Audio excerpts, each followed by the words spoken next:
The texture is nice and buttery and crisp. Hey friends, I hope your week is off to a great start. Today I'm making Rainbow Unicorn Shortbread Cookies. So this is a recipe based on the Bon Appétit Zebra Shortbread Cookie that I tested last year. You can check that out here. And the Zebra cookies were so well received on this channel and on my Instagram that I wanted to try something a little bit different with it for you today. I do these recipe tests every single Wednesday, so if you find this one useful, please be sure to give me a big thumbs up and click subscribe. This is actually my very first time making the rainbow version of this cookie. I'm really excited to walk you through it. Let's see how it goes.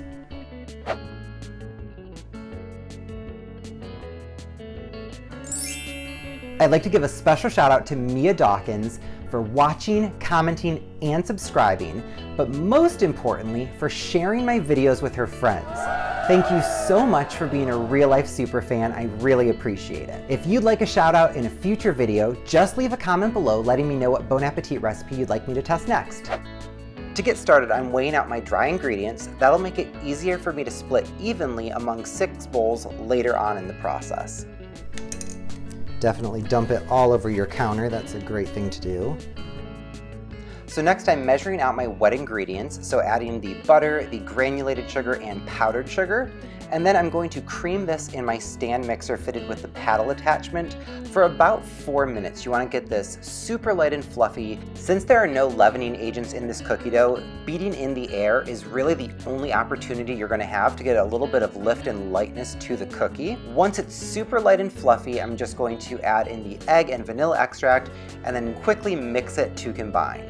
So you can see the finished result is super pale, really light and fluffy, and it almost looks like buttercream frosting. So that's what you're looking for.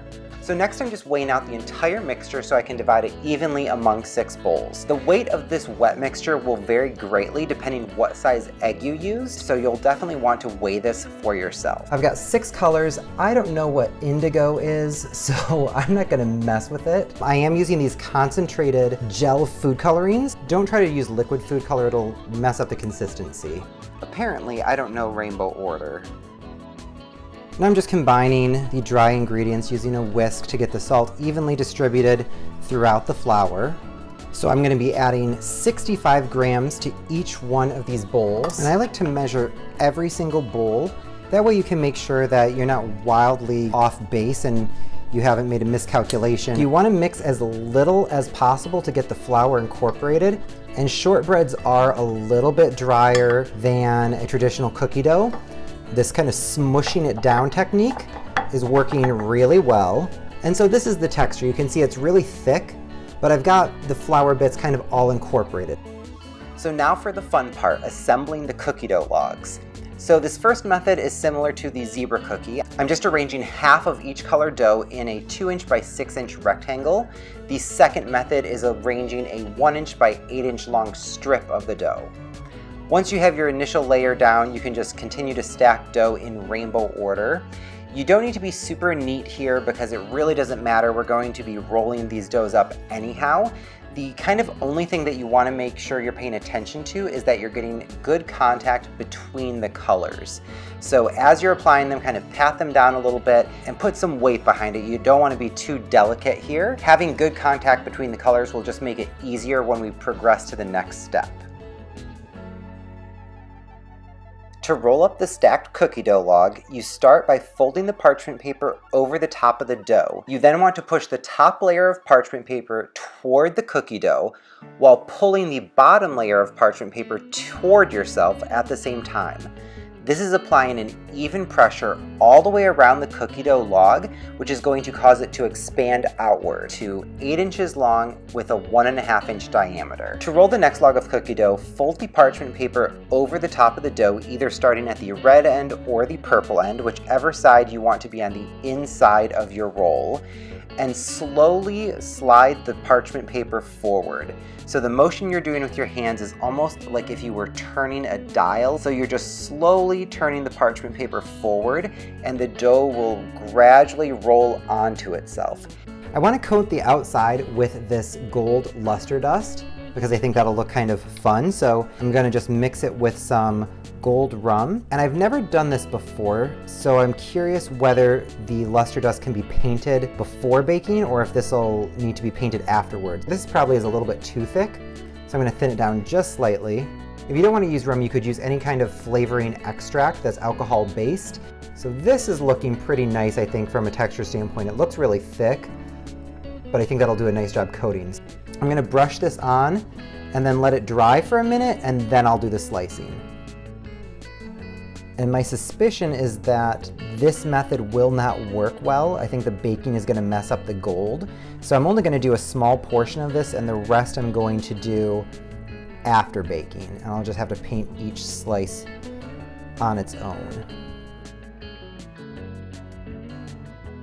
From each roll of cookie dough, you should get between 12 and 14 slices.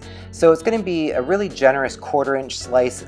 A little bit shy of a 1/2 inch is kind of what you're looking for here.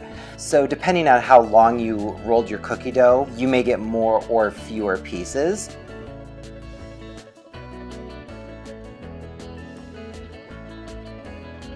Before you start cutting your slices, it's a good tip to do a very thin slice on the end to trim off the kind of uneven edge. I didn't do that with my cookie dough, and so from each roll I had a really bumpy, uneven slice on each end. So just trim those edges off, and that way you'll have nice, neat slices the entire length of your cookie dough. You're not really gonna see a color change on the cookies, but you will see that the texture changes from looking like raw dough to looking kind of like a set cookie.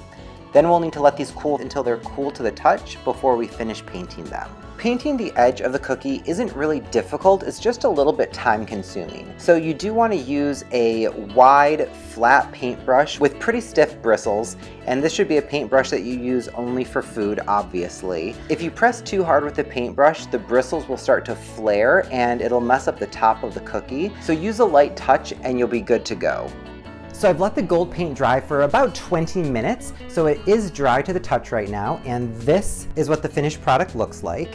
So you've got the two versions. This was the one that we stacked, and this is the one that we rolled. So we tried the gold 2 different ways. This is what it looks like on the edge when you paint it and then bake it. You can see that it's a little bit cracked, but I mean, it still is very shiny and metallic looking.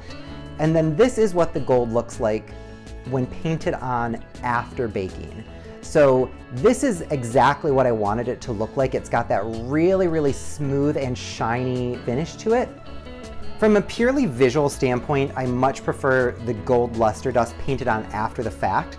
However, from a time commitment standpoint, this is so much more economical. To paint half of the roll of cookie dough was less than 5 minutes. I was spending about 2 to 3 minutes per cookie painting the gold on around the outside. So, I mean, I don't know if the appearance is that much better to really justify that kind of time investment, but I mean, do whatever makes you happy. One other tip is that as you're cutting the logs of cookie dough, just trim off a really thin edge. I didn't do that, and so out of my 24 cookies, I've got 4 that are kind of jacked up like this one. I mean, obviously no one's gonna turn it down, but it just doesn't look so nice. All right, so I'm gonna eat one of the ugly ones. Let's see how these taste. The color inside, still nice and bright. The texture is nice and buttery and crisp. It's just like the original Zebra Shortbread cookies that I made, and that's because we added the food coloring into the butter, so we didn't overwork the flour in this mixture, so it's still nice and tender. So good. And the gold doesn't have any flavor. I did use rum with it, and I don't taste the rum either. Thank you so much for watching. I hope this recipe test was useful for you. If it was, please be sure to give me a big thumbs up and click subscribe.